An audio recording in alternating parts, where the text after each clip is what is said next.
Hello, everyone. Welcome to my YouTube channel. This is going to be my first episode. I am Valerie Lasvardi, and I am going to talk about all things bodybuilding from a mom perspective, from a perimenopause perspective. I also am a coach, and I coach not only general population, but I do coach some athletes for the NPC in the bikini and the fit model division. And so, what I will also have on this channel is interviews with my athletes. I think it will be fun to get some insights on their experiences with their contest preps and what it's like on a daily basis for them, what it's like also post show, because there's a lot of misinformation or even mystery about what happens post show. Some athletes will have a bad experience, and I believe that it comes down to the preparation of them getting into before they get into contest prep, and the lack of preparation is what I should say. And one thing that if you follow me on Instagram, you'll see that I harp on is having good habits and creating sustainable habits. And so I take that, and it's something that I have in my approach with the way that I coach my clients is I want to see them create these sustainable habits before we move into, for Gen Pop, like a fat loss phase, or with my athletes into a contest prep. So it's a little bit about me. And I thought I would start today by giving you my origin story.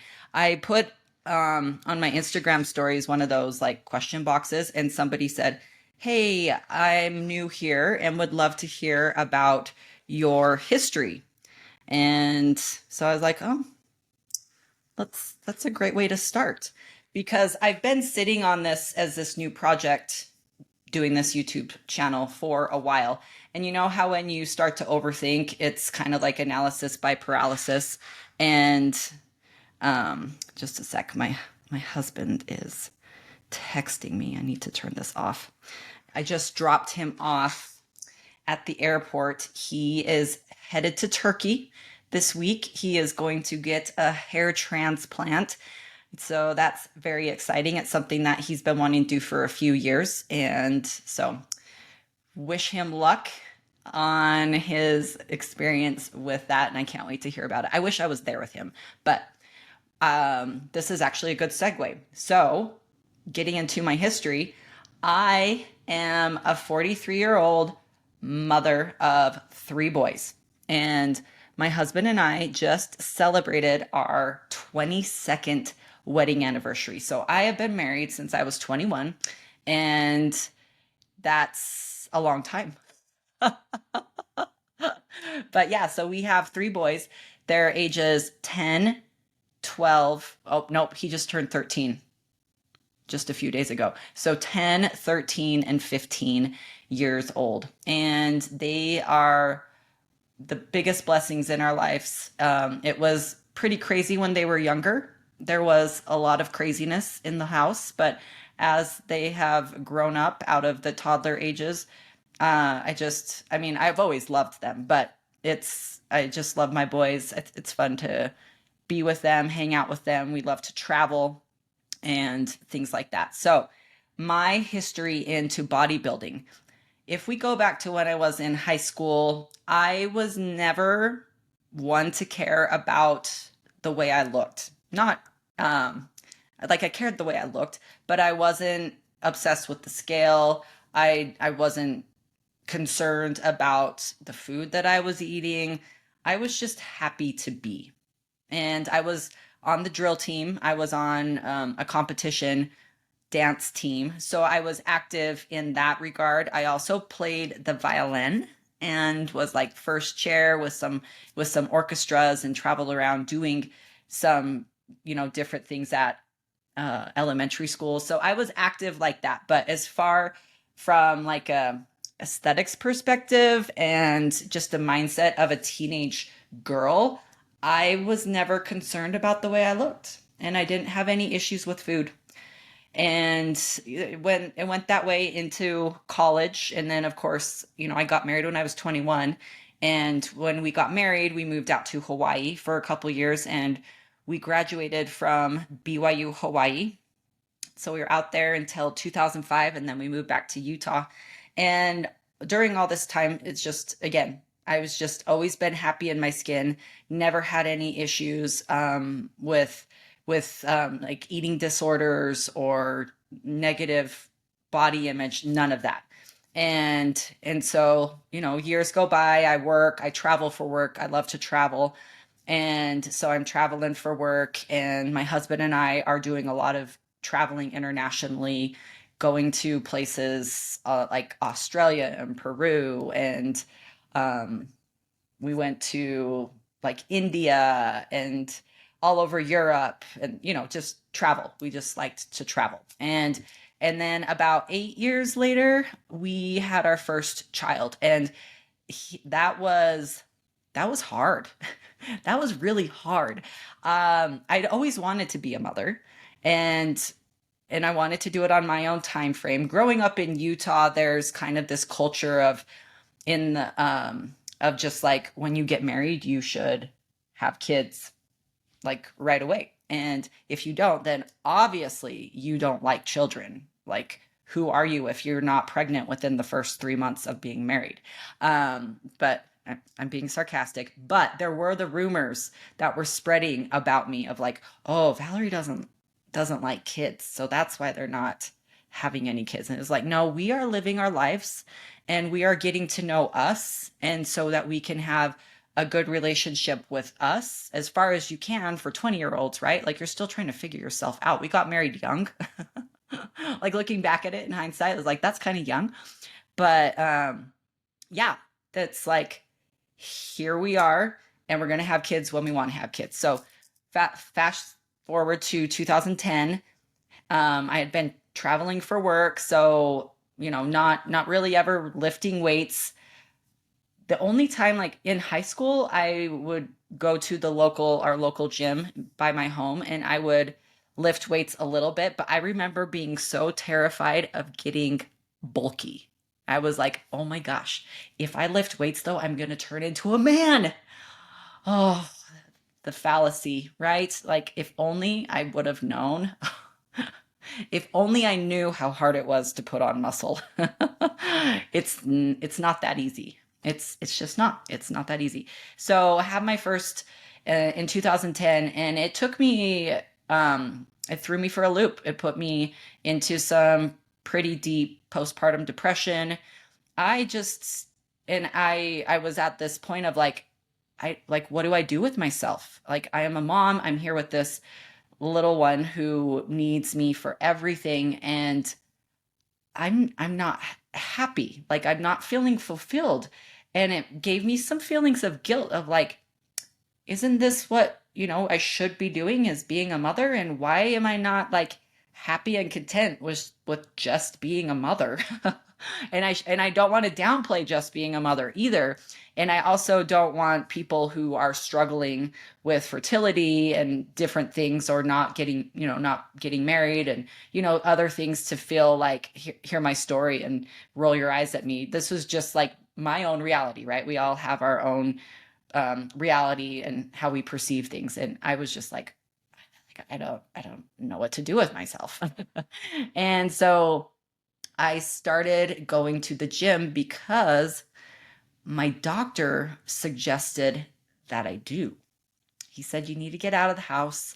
And so my husband, of course, encouraged me to go. I remember my father-in-law would come and hang out with my son for a little bit when he was younger, so I could go to the gym. And it felt good, doing some classes, moving around. I wasn't strength training at the time, but I was just getting out and being active. And as I reflect on that time, like, movement is medicine. When you're depressed, if you just are staying in the dark and not moving, it can make things worse. So it's like finding ways to push forward, even when it's hard. Getting out in the sunshine, talking to a friend, having your therapist, like doing these types of things is really helpful for that type of thing. But so I was doing classes. I was doing some fun classes. I was having fun. And then I got pregnant again. And that postpartum depression with my second increased a little bit more. And then it increased even more after my third. And at that point, having three kids in a 5-year time span, just the hormones up and down, up and down. And I just was again in this like moment of like, oh my gosh, I feel the worst. So I did go on Zoloft, and that really helped.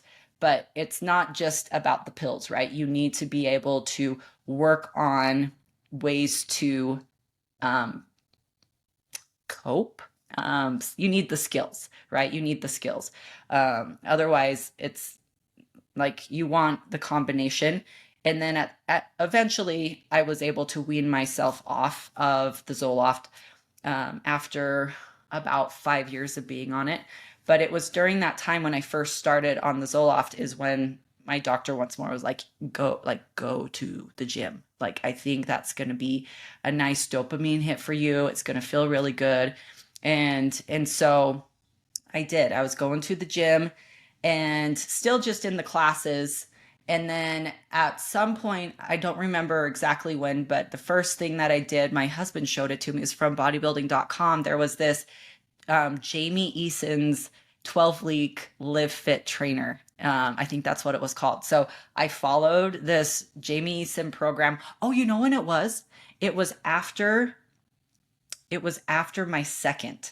So it was like 2014. After my second is when I did the Jamie Eason thing. So it was like a resistance training program that I did for 12 weeks. I followed, and then she had some different meals that you could make, like some turkey meatballs and stuff like that. And I lost weight. I honestly don't even remember. Like the whole idea of doing that, for my husband and I, is we were going on a trip. We were going to the Maldives and Dubai. We had this trip planned. And so he was like, this might be kind of fun for us to do together, and we can lose some weight so we can look really good on our trip. And so if I remember, I'm going to show you a picture of what I looked like at the end of that. When we were in Maldives. And so we did that. So that was kind of like my first introduction to strength training, really, like, because I did it consistently for 12 weeks. I wasn't scared of looking like a man because I was looking at Jamie Eason. I was like, wow, like she looks good. I want to look at her. And it was also during that time where I was getting some magazines, and in there was this like workout program from Ashley Kaltwasser. So if you guys are familiar with competing, Ashley Kay, she's the winningest IFBB Bikini Pro in history. She's won, I think, 52 or 53 shows now. And so, yeah, back in 2013, 2014, seeing these magazines with her workouts in there and stuff like that. And I remember ripping some out. I actually think I have some of the workouts in this drawer over here. And so now let's flash forward back to after my third. So, and doctor saying like, you got to get in, you got to do stuff. So what ended up happening was my youngest, he was born with a birth defect, which we didn't know about. It was something that I had seen like the first night when I was with him in the hospital. He had like it's a tiny little skin tag right here. It ended up like I was able to figure out what it was. And luckily his pediatrician is that type of doctor who doesn't gaslight his patients. So he was like, yeah, let's figure it out. Like, tell me what you're learning and let's see what we can do. Cause it didn't look bad, but obviously it wasn't perfect. So something was happening. So ended up with the research that I did. I found out he had congenital midline cervical cleft. And so that sent me even into a deeper depression. We had a surgery for him, which was botched, you guys. He had a botched surgery. The surgeon just sliced up his neck, and it just was horrific. And so we ended up finding a doctor in Chicago who specializes in neck stuff, which was like phenomenal. And he was the coolest guy ever and very, very eccentric. And he still is practicing to this day. But he was like, we can't do a surgery. We need to wait about 6 months before we operate again because I want to make sure things are healed enough. So here, my little baby had that surgery at like 5 months old, and then we waited until the next when he was about 13 or 14 months. We flew out to Chicago to do that, the next surgery. And when we were done with that was when I started up with a coach. And so why did I start up with the coach? Well, my husband was interested in bodybuilding and he wanted to compete. This is something I had no idea about. Totally, like, yes, I had seen Ashley Kaltwasser in these magazines, but I didn't know at all like what was going on, nor did I really care at all. Because like I said, going back to just being a teenager, I was just happy being myself. Yes, like I was, there was some things where I had stretch marks on my back from my growth spurt that would get like made me a little bit uncomfortable. But at the end of the day, I didn't really care. I just was me and did my own thing. But my husband wanted to compete. So he was like, I want to do this bodybuilding competition. I hired this coach, and this coach says that he will give 50% off if a spouse wants to do it too. And so, do you want to do this with me? And I was like, okay. So here we are, 14 months postpartum, and I'm starting like basically a contest prep. And I don't recommend people do jump into this the way I did, because like I said, at the beginning, I stress the importance of habits and systems and a good mindset with clients before they move into fat loss phases. Because I like the yo-yo dieting drives me nuts. It's like everybody loses the 10 pounds, they gain it back, they lose it, they gain it back. And I had seen that over the years from people too, where they would like lose weight, like my friends or just acquaintances, in my 20s and 30s. And I was like, I am never going to do that. That looks like the worst, because all they do is complain the whole time. And then when they're done, they just gain all the weight back. So here I am entering a contest prep out of all things, like so extreme. I had no idea what I was doing. I did zero research, zero, you guys, zero, zero research. I was like, oh, Ryan wants to do this. My husband's name was Ryan. Ryan wants to do this. Okay, I'm going to do it too. So I was still breastfeeding, and that was one thing that the coach was like, I don't want to push your calories low or anything until you're done breastfeeding. So I ended up breastfeeding Des until he was about 18 months old. And then at that point, that was when he started like dialing me in. And I was really fortunate to have a very good coach. His name was Nick Olson. And he was awesome. He was an IFBB Pro as well, which I didn't know what any of that meant at the time. But he was great. He was a great, I'm grateful that he was the person that I worked with. And so I ended up competing in October of 2016. That was my first time. And like I said, you guys, I had no idea what I was getting into. I was so ridiculous. Like, yeah, I got the suit. I got the tan, I got the makeup. I practiced posing. At the time, my posing coach was Heather Dees. She was a Olympian figure pro. And she was helping me with my bikini posing. And the bikini posing back then was like the fit model posing of today. And so doing that type of stuff, but I was nervous, and it showed on the stage. Everybody in the audience could see just how shaky I was. I was awkward. I could not walk in those 5-inch heels, but I did it. This, very quiet and shy mom of 3 who's like, getting out of her depression, went and did this really hard thing. And one of the judges in the audience on that day was Robin Maher, who has now become one of my very good friends. And Robin, is a bikini pro. She's a promoter of a local show here in Utah called the Wasatch Warrior. So it just is, fun to see how things have evolved over the years. But after I did that show, I was like, I want to do that better.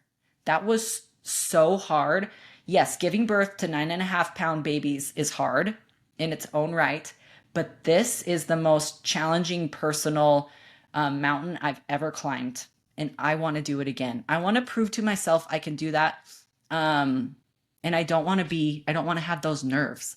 And so, lo and behold, I went the following year, still working with the same coach, and competed again that following April. And during that time, because of how well I did the prep, I did like the post show things, my mindset, and being a mom of three little boys, like crazy little boys, mind you.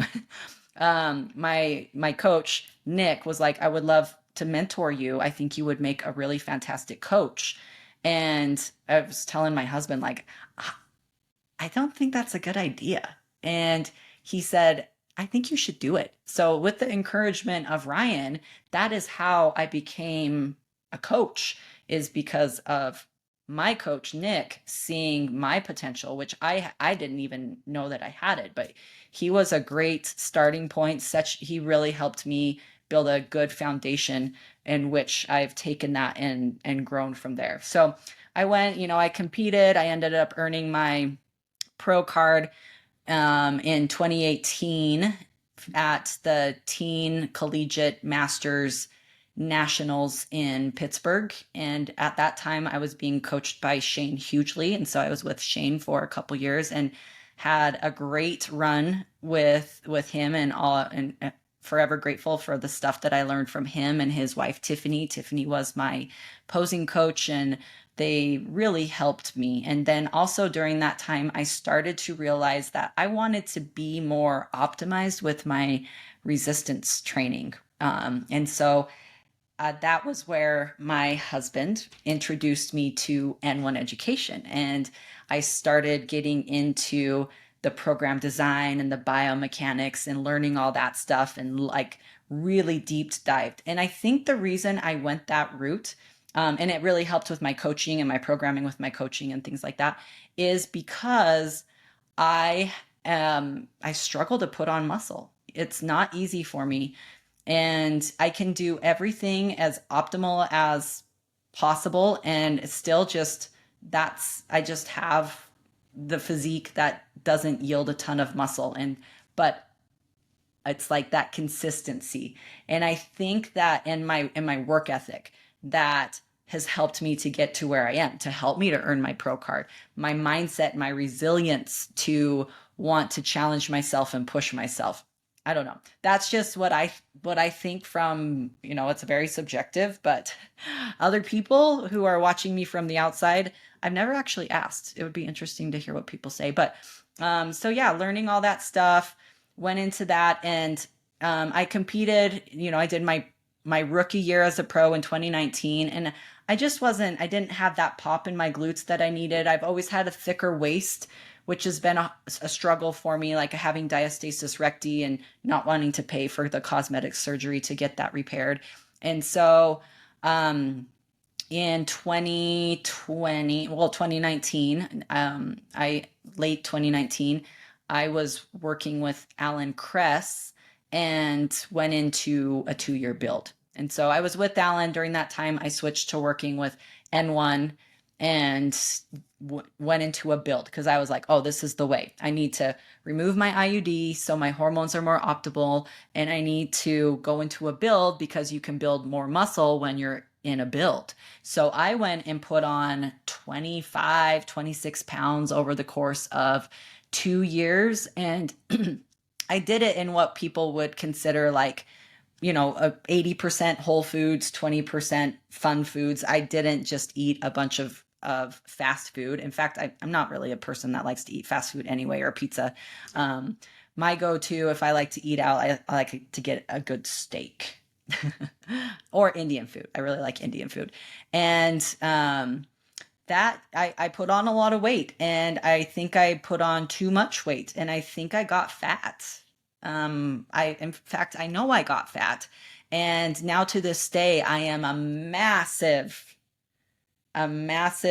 proponent of the main gains, which means you like eat in your maintenance range of calories while gaining muscle versus eating in a surplus. And yeah, you absolutely are going to gain muscle in a surplus. But what else are you going to gain? Fat. You're going to gain fat. And at the end of the day, does the amount of muscle that you gain relative to the body fat work out in your favor? for like women, I'm going to say no. And I've seen it firsthand. You have to work so much harder. When you are in a fat loss phase, and you just do. It's just kind of an inevitable part of the process that you're going to lose some lean mass. And lean mass does not mean solely muscle. Lean mass includes water. It includes like the substrate in your muscles. It includes your internal organs. And so you lose lean mass. And so when people are like, oh, I put on all this muscle, it's like, well, you don't know exactly how much muscle that you've put on. You know how, like, you can get an idea of how much due to your lean mass, but lean mass does not equate to muscle. And we're not going in and like getting dissected to find out how much muscle tissue we have. Like, that's not a thing. But we can have estimates, right? But they're all just rough estimates. So at the end of the day, different things like the DEXAs and the InBodies, like, they don't really give you an accurate depiction of how much you put on. The best measure of muscle is like your pictures. And then, like, are you lifting and getting stronger in the gym? Like, are you like doing stuff like that? Those type of things. And so where was I going with this? My build. Yeah, so it's the build. So I'm not a fan of builds. I'm just not. I never will be. No one can talk me into saying a build is a good idea. Okay. And especially as you continue to get a little bit more advanced in your training, you don't need to push calories to the extreme, even like, or excessively, but you need to have that balance for yourself of what feels like a good, comfortable maintenance range for you. And that gets into talking about habits and systems, and maintenance requires effort, like all these things that I harp on all the time in my Instagram posts. So anyway, do this build, move into a prep in 2022. And that was by far the worst experience of my life. That whole season was horrible. It was horrible. And I won't get into the specifics, but I wasn't lean enough. I didn't advocate for myself enough. And at the end of the day, I was fired. And so it was a bad experience that sent me into a depression. And, I ended up going to therapy as a result of all that stuff that happened. And it's not something that I talked about, and hasn't been anything that I've really talked about up until the last couple months. But at the same time, I'm sharing it because I don't want people to have the same experience that I did. But I also don't want to live in the past. So just sharing that because it's part of my journey, and I'm not going to pretend that it didn't happen. And I wish it would have been different. But then from there, in 2023, I started into a prep on my own in May, and was coach shopping, like trying to figure out like who is going to be the coach for me that can help me. Because yes, I'm a coach myself, and I coach many women, and mostly Gen Pop is what I do. But I also have a group coaching app that I have women on as well. Sometimes a guy here and there will come and will work with me for a little bit, but I don't have any men right now. And so I work with plenty of women. I know what I need to do to help people, but as just someone, especially like a contest prep athlete and a bikini pro, I want that expert eye. I want to make sure that there's no stone I'm leaving unturned. I want to make sure I'm going to the right shows. I want to make sure I'm peaked right for my show, because as a bikini pro, it is a bodybuilding division and you are muscular. And so you do need to peak, not like a bodybuilder. But there is peaking that's involved with like depleting a little bit as far as like not eating as many carbs and then slowly carbing up and stuff like that. So I ended up working with Paul Ravella, who I am currently, like, I still work with Paul and just appreciate that man so much. He's fantastic. And So I've been with him, and I did 2 shows in 2023. One of the shows I placed third in the Masters 40 plus Bikini Pro division at the Hurricane Pro. And that was the coolest experience ever. I got like a big check and I was crying. I like could not believe after my horrible 2022 year that I came back and got third place. And since then, I haven't placed as well because I did another show and my placings dropped a little bit. I don't even remember what I placed. And then I competed again. I did 2 shows in 2024.